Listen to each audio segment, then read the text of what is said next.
નમસ્કાર મારા વાલા વિદ્યાર્થીઓ, તો આજે આપણે શું જોવાના છે? આજે આપણે વાત કરવાના છે મધ્યકની એક ખૂટતી આવૃત્તિનો દાખલો. દાખલો છે 10 થી 20, 20 થી 30, આ રીતે વર્ગો સરસ મજાના આપ્યા છે. 10-10 નું અંતર છે અને 70 થી 80 સુધી વર્ગોને લઈ ગયા છે. અને દરેક વર્ગની આવૃત્તિની વાત કરીએ તો 5, 3, 4, પછી F, 2, 6 અને 13, એટલે એક ખૂટતી આવૃત્તિ છે. હવે યાર એક આવૃત્તિ ખૂટે છે તો દાખલામાં શું એક એક્સ્ટ્રા માહિતી આપી છે? હા આપી છે ને, મધ્યક આપ્યો છે, 52 આપી દીધો છે. બસ આ જ મધ્યકનો ઉપયોગ કરીને આપણે આ f નું મૂલ્ય શોધીશું. હવે મધ્યકનો ઉપયોગ કરીને f નું મૂલ્ય શોધવા માટે મધ્યકની ગણતરી કરીશું.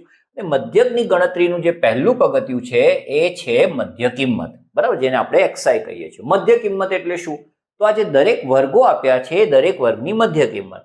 તો ચલો પહેલા વર્ગની મધ્ય કિંમત શોધવી છે તો 10 થી 20 ની મધ્ય કિંમત શું થશે? તો આપણે 10 અને 20 નો સરવાળો કરવાનો અને એને 2 વડે ભાગી દેવાનો. તો 10 + 20 30, 30 ના અડધા કેટલા થઈ જાય? 15. ઓકે, તો આ રીતે હવે દરેક વર્ગની મધ્ય કિંમત શોધવાથી બેટર છે તમે જો બધાનું અંતર સરખું આપ્યું છે 10-10 નું, તો આપણે બસ અહીંયા 10-10 ઉમેરતા જઈએ. તો અહીંયા થઈ જશે 25, આ થઈ જશે 35, આ થઈ જશે 45, 55, 65 અને 75. ઓકે, તો આ રીતે આપણને દરેક વર્ગની મધ્ય કિંમત મળી ગઈ. હવે આપણે રીત કઈ વાપરવાની છે? સર આપણે પદ વિચલનની રીતનો ઉપયોગ કરીશું, બરાબર, એ જ બેસ્ટ રહેશે. Very good. પદ વિચલનની રીતનો ઉપયોગ કરવા માટે આપણે xi ui શોધવું પડશે, બરાબર. હવે ui કેવી રીતે શોધીએ છીએ? સૌથી ઈઝી જો ગણતરી હોય તો ui ની. કેમ કે તમારે સૌથી પહેલા એમાં એ ધારવાનો હોય. સામાન્ય રીતે આપણે એ કોને ધારીએ છીએ? તો જે વચ્ચેની કિંમત હોય ને ભાઈ, એ xi ની વચ્ચેની કિંમત. xi પોતે મધ્ય કિંમત છે અને એની મધ્યમાં જે કિંમત આવી હોય એ આપણા માટે એ છે. પણ ખૂટતી આવૃત્તિના દાખલામાં હું થોડું ચેન્જ કરાવડાવું છું. ચેન્જ એ છે કે જે ખૂટતી આવૃત્તિ હોય એની સામેની xi ની કિંમતને આપણે એ ધારીએ છીએ, બરાબર. જો કે અહીંયા એ જ મધ્યની કિંમત છે, સારું છે. પણ આ યાદ રાખજો, તમે મારા આગળના વિડીયો જોશો, બરાબર, બીજા વિડીયો પણ આપણી ચેનલ પર છે, એ જોશો એટલે તમને આઈડિયા આવી જશે કે હું કેમ કરાવડાવું છું. ઓકે, ચલો હવે જેને એ ધાર્યો છે એની સામે ui 0 થઈ જશે. ઉપર એકડો બગડો તગડો, બરાબર, અને નીચે પણ એકડો બગડો તગડો.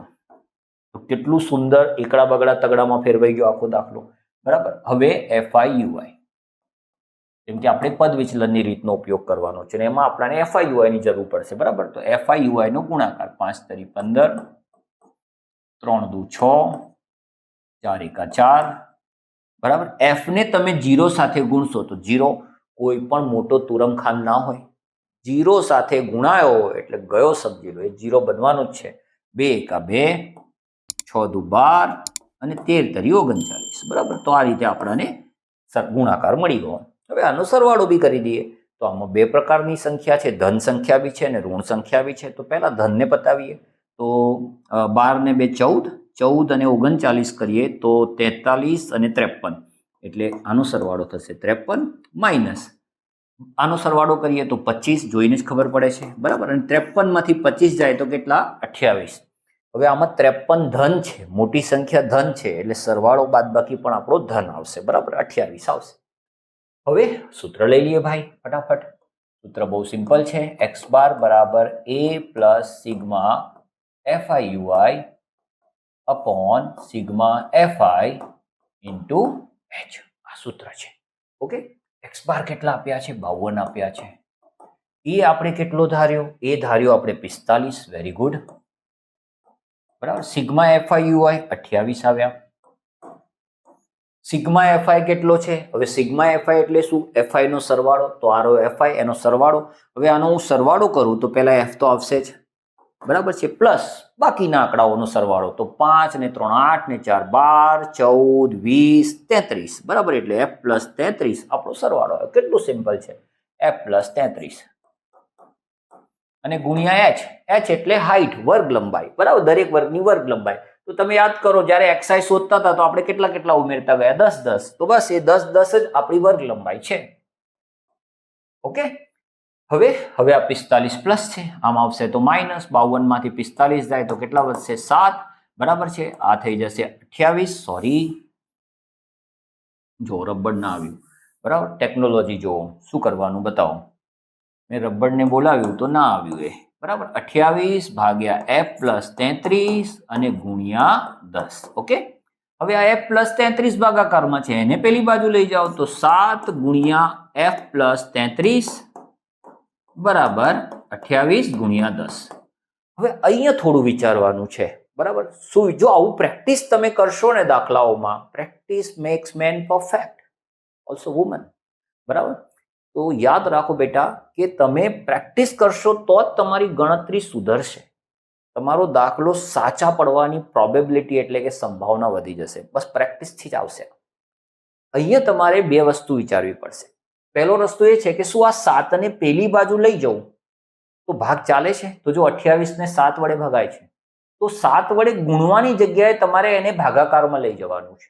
અને જો ભાગ ના ચાલતો હોત, માની લો કે અહીંયા 28 ના હોત અને 25 હોત, તો 25 ને 7 વડે નથી ભગાતા, તો 7ને પેલી બાજુ લઈ જવાની જગ્યાએ આ બે પદ સાથે ગુણીશું. આવું થોડુંક વિચારવું પડશે તમારે, બરાબર. અને આ જ વસ્તુ તમારા ગણિતને સુંદર બનાવશે, સરળ બનાવશે, બરાબર. f પ્લસ 33 બરાબર 28 ગુણ્યા 10. આ 7 જે અહીંયા ગુણાકારમાં હતા આ બાજુ આવ્યા ભાગાકારમાં, અને જો ભાગ ચાલે છે 7 ચોક 28, 4 ને 10 સાથે ગુણીએ તો 40, એટલે f પ્લસ 33 થઈ ગયા 40. જોઈને જ ખબર પડે છે 33 પ્લસ છે, પેલી બાજુ જશે માઇનસ થઈ જશે, 40 માંથી 33 જશે તો f બરાબર કેટલા આવશે? 7. તો આ રીતે આપણે ખૂટતી આવૃત્તિનો દાખલો ગણવાનો હતો. બીજા ઘણા બધા વિડીયો આપણી ચેનલ ઉપર છે, ખાસ જોવાના છે, બરાબર. ગમે તો લાઈક કરવાનું ભૂલવાનું નથી, અને મિત્રો સાથે તો ખાસ શેર કરો કે જેથી તમને જેમ ફાયદો થઈ રહ્યો છે એ લોકોને પણ ફાયદો થાય. મળીએ છીએ નવા વિડીયોમાં, ત્યાં સુધી આવજો.